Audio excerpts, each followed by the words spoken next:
Que bom te receber aqui no nosso canal. Olha, esteja conosco sempre aqui. Se inscreva no canal, ative o sininho. Essa mensagem que você vai ouvir pode ter certeza que é para mudar a sua vida. É só você abrir o seu coração. Eu estou pensando em fazer sempre uma oração na semana, bem cedinho fazer uma oração pela sua semana, para que sua semana seja abençoada. Mas isso eu estou orando por Deus. Para isso você precisa sempre compartilhar aí essa mensagem. Compartilhe sempre essa mensagem para que esse vídeo sempre chegue a mais pessoas e a gente possa fazer essa oração ao vivo pela sua semana, tá bom? Um abraço forte no seu coração, que a palavra de Deus entre de uma forma poderosa, mudando e transformando a sua vida. Rapaz, você tá animado hoje, hein? Aí você diz, segunda-feira, tem uns que dizem, segunda-feira é o dia da preguiça. Aí você tá vendo como o Jorge é? Jorge não quer mais parar de cantar, gente. Senta aí, gente, senta aí. A segunda-feira tem que ser o dia mais animado da sua vida. Amém, gente? Ah, pastor, porque eu já acordei, estava aquela chuvinha boa no telhado, pastor. Aí eu não queria mais levantar. Tem dia que é assim ou não é? A chuva parece que nina a pessoa, é ou não é? Aquele negócio, já está chovendo, é hora de dormir. A gente só pensa, pelo menos eu só penso duas coisas quando chove. Aliás, três coisas. Primeiro orar, depois dormir ou tomar uma sopinha de legumes, é ou não é? Aí você quer tomar uma sopa quente. Vamos lá, gente, para a palavra de Deus. Primeiro, ô pastor, tem como colocar aí na tela Ezequiel capítulo 37? Eu disse que as mensagens de junho, a gente ia tirar toda de Ezequiel, né? Então eu começo com Ezequiel capítulo 37, só vou ler 3 versículos, pastor. O primeiro, o segundo e o terceiro. Coloca na tela, por favor. Olha o que é que diz ali, ó. Ezequiel capítulo 37... Ressuscita Jesus, sem sinal. Meu amigo. Ressuscita essa TV, Jesus. Voltou, pastor. Aí mexendo aí, pastor. Vai profetizando, pastor. Versículo 1 diz assim, gente, ó. Veio sobre mim a mão do Senhor, e o Senhor me levou em espírito e me pôs no meio de um vale que estava cheio de ossos. Já estudamos isso. 2. E me fez andar ao redor deles, e eis que eram muito numerosos sobre a face do vale, e estavam sequíssimos. 3. E me disse, filho do homem, poderão viver estes ossos? E eu disse, Senhor Jeová, tu o sabes. Para por aqui. Às vezes, Deus nos coloca em algumas situações que parece que, para sermos espirituais, parece que nós somos loucos. Para andarmos por fé em algumas situações, parece loucura. A Bíblia até diz, coloca primeira carta de Paulo aos Coríntios, eu acredito que é o 2,14, eu acho que é o 2,14, ora, o homem natural não compreende as coisas do Espírito de Deus.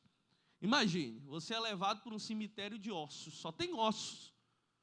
E aí Deus pergunta, tem como ter vida esses ossos?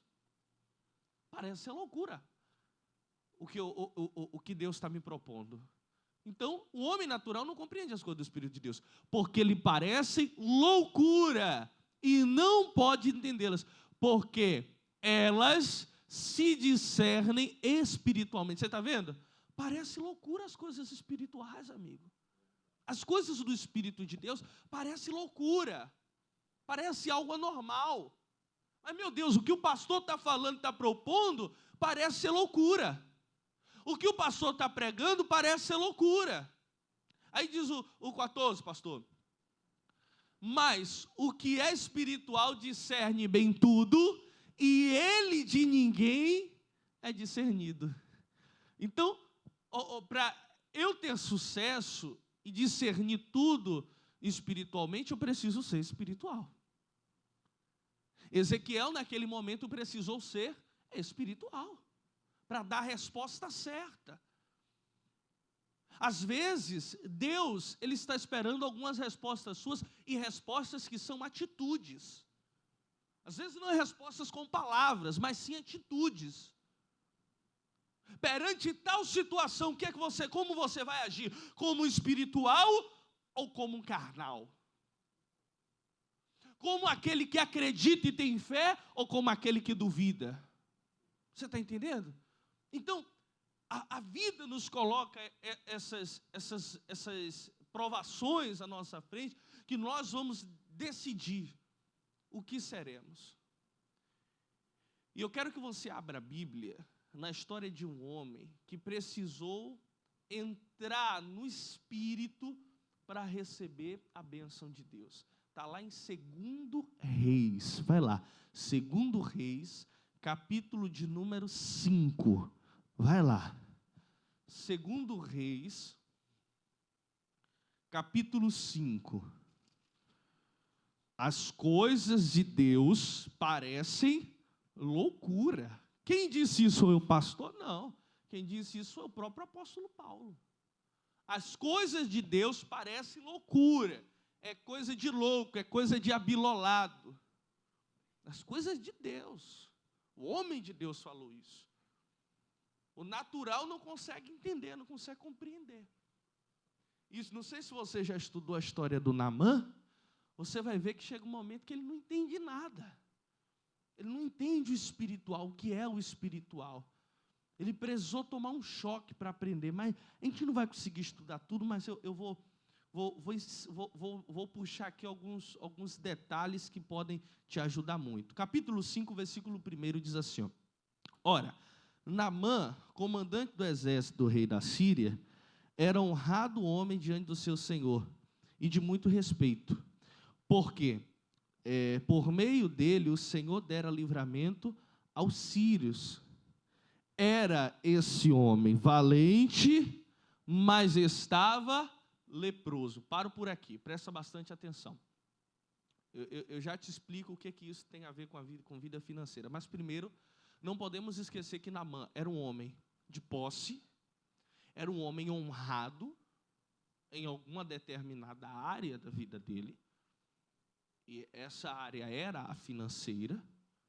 Ele era, assim, um homem honrado. Ele era, assim, um homem de posse.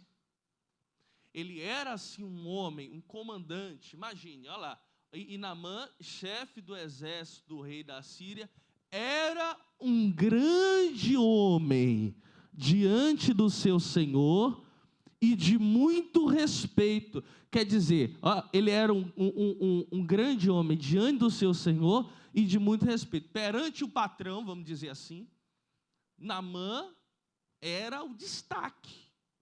Naamã era o escolhido perante o patrão dele. A Bíblia diz que ele era um homem de muito respeito. Todo mundo respeitava. Então, Naamã era uma autoridade. Para todo mundo respeitar, a pessoa precisa ser autoridade. Então, ele era um homem de autoridade.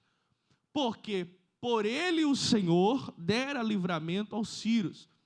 E era este varão homem valoroso, porém leproso. Às vezes a vida ela coloca esses poréns. Às vezes a pessoa em uma determinada área tem muito sucesso, mas em outra ela é fracassada. E assim era Naamã. Muito sucesso na vida profissional, mas era leproso. Certamente a vida sentimental era arrasada. Mas eu não quero entrar nisso, não. Pastor, o que é que a lepra tem a ver com vida financeira? Eu te explico o porquê. A lepra, ela tem 3 características que você pode trazer para a sua vida financeira. A primeira coisa, ela se espalha pelo corpo e ela afeta outras áreas, às vezes áreas até de dor, já de doença. Ela afeta aquilo ali. E a vida financeira se assemelha à lepra. Às vezes, quando o problema financeiro ele vem, ele começa a se alastrar pela vida, se espalhar pela vida da pessoa. Entra, às vezes, começou um problema financeiro, aí vem agora uma doença, se espalhou para uma doença, às vezes doença até mental, Às vezes a pessoa, ela começa a ter ansiedade por causa de um problema financeiro. Olha como um simples problema começa a afetar a vida da pessoa. Vai agora para a vida sentimental, porque começa as brigas no casamento. Começa brigas no casamento. Família, e por aí vai. Quer dizer, vai se espalhando, mas um problema financeiro desestabilizou tudo. Estragou com a configuração da vida da pessoa. Essa é a primeira característica da lepra. Segunda característica, pastor, ela afasta todo mundo perto de você. Quem está perto de você foge. Porque a lepra é assim. Eu não posso ter contato com o outro. Por quê? Duas coisas. Eu posso me contaminar. E posso me tornar amaldiçoado. Porque eles entendiam que a lepra era uma maldição. Então, todos se afastam. Você já viu? Começa um problema financeiro. Os amigos começam a fugir.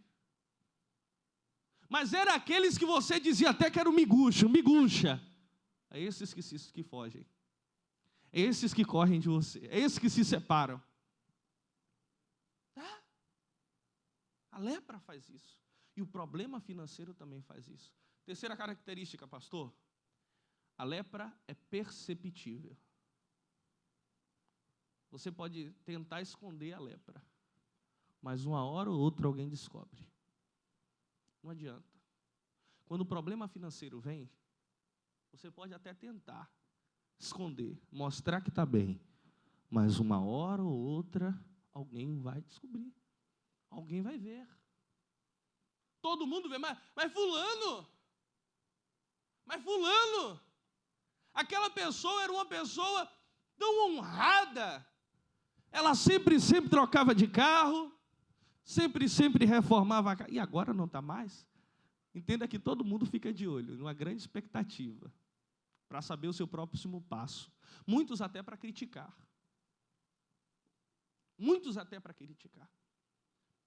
Às vezes, a pessoa está com essa lepra na vida financeira.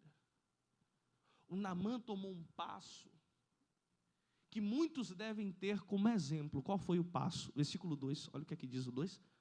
Saíram tropas da Síria e da terra de Israel e levaram presa uma menina que ficou ao serviço da mulher de Naamã.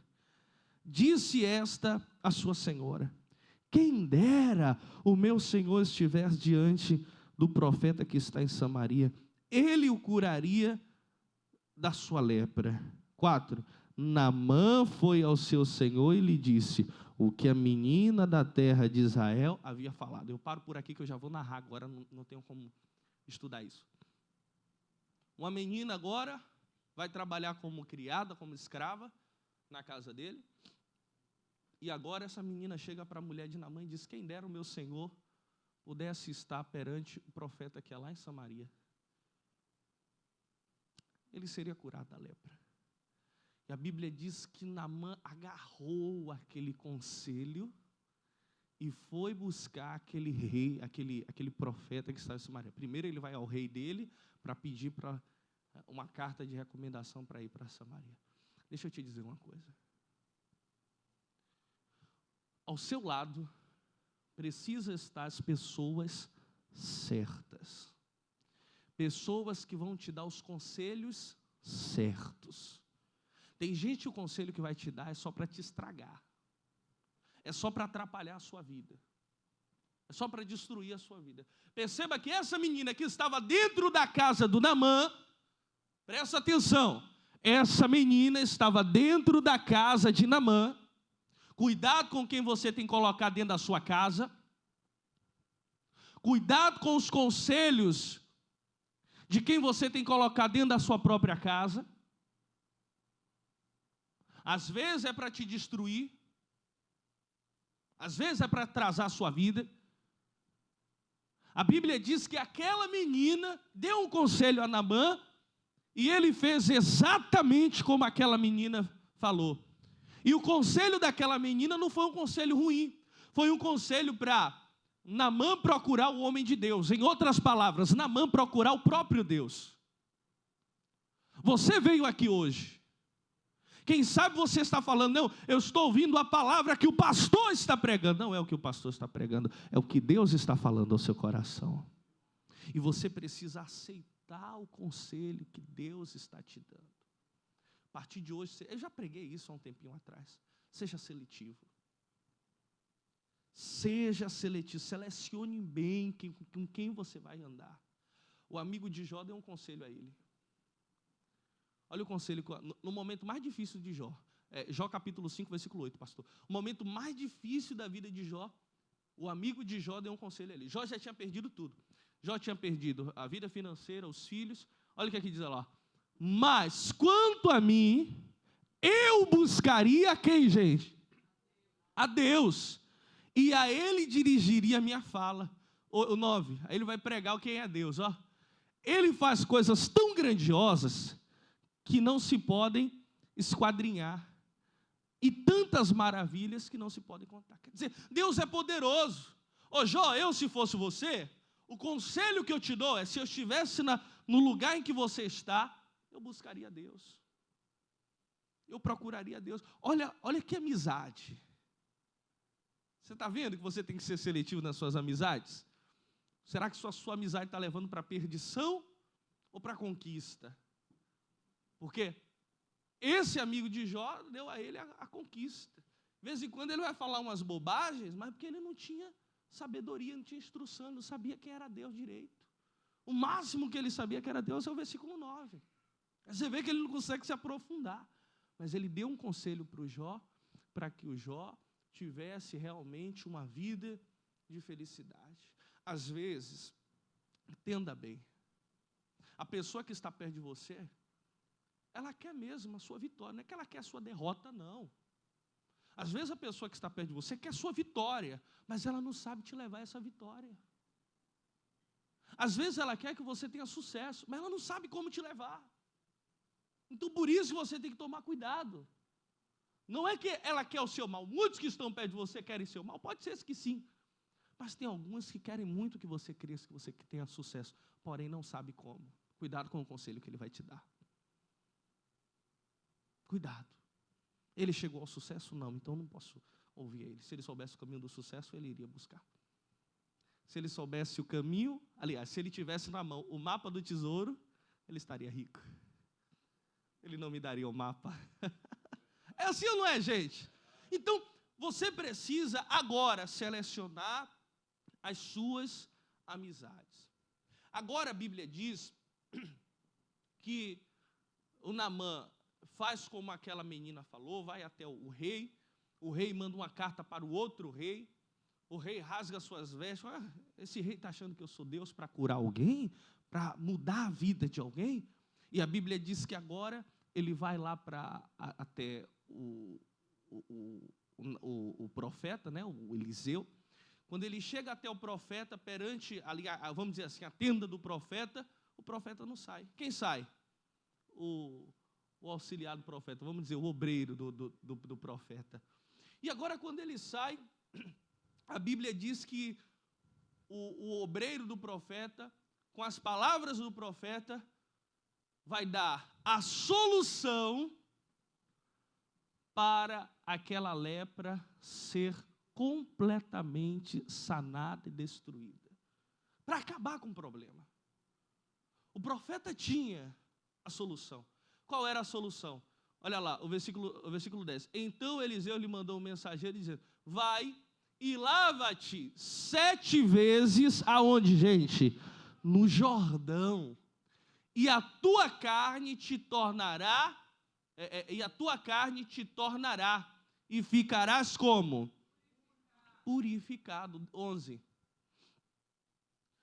Porém, Naamã muito se indignou, olha isso, e foi-se dizendo: eis que eu dizia comigo, certamente ele sairá, pôr-se-á em pé, invocará o nome do Senhor, o seu Deus, e passará a mão sobre o lugar, e restaurará o leproso.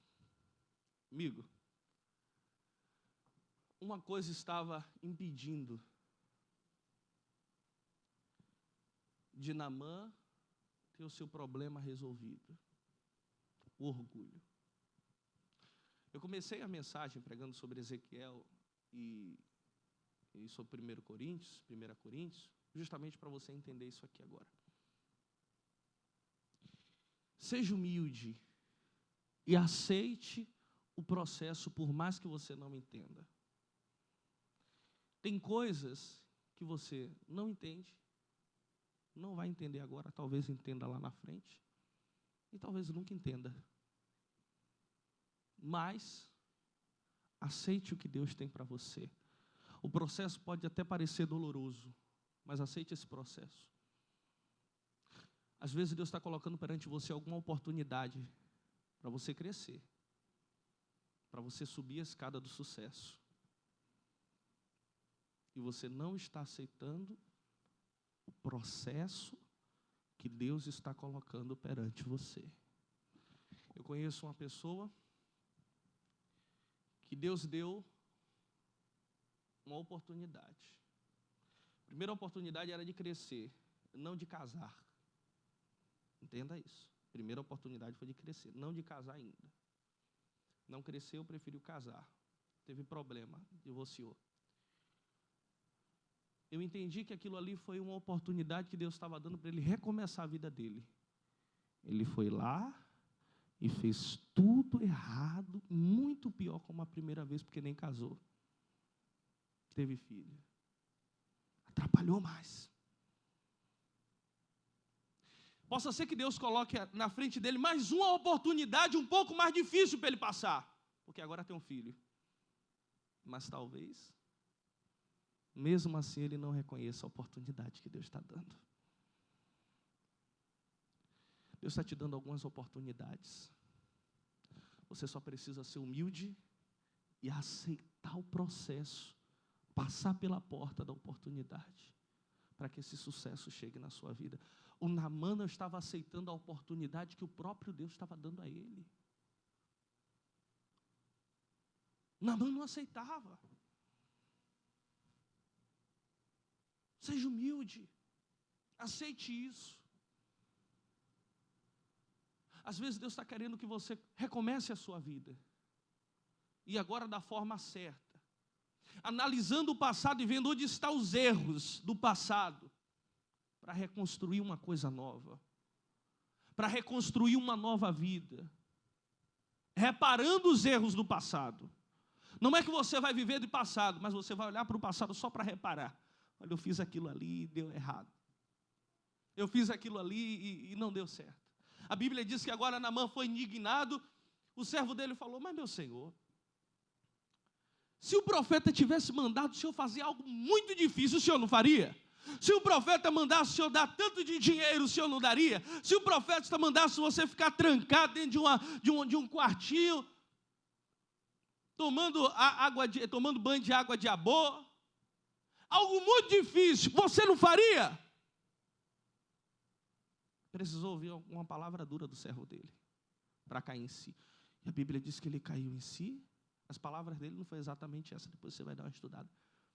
Mas ele caiu em si, e a Bíblia diz que ele foi humilde, baixou a cabeça, voltou, fez como o profeta mandou, que foi 7 mergulhos, ficou curado. Amigo, cedo ou tarde, o milagre vai acontecer na sua vida. Só aceite o processo. Aceite, porque uma hora ou outra Deus vai te abençoar. Você está predestinado à bênção de Deus. A bênção de Deus está à sua frente. Todos vão ver a glória de Deus na sua vida. Você será um testemunho vivo do Deus Todo-Poderoso aqui na terra. Sua vida vai mudar. Você crê nisso?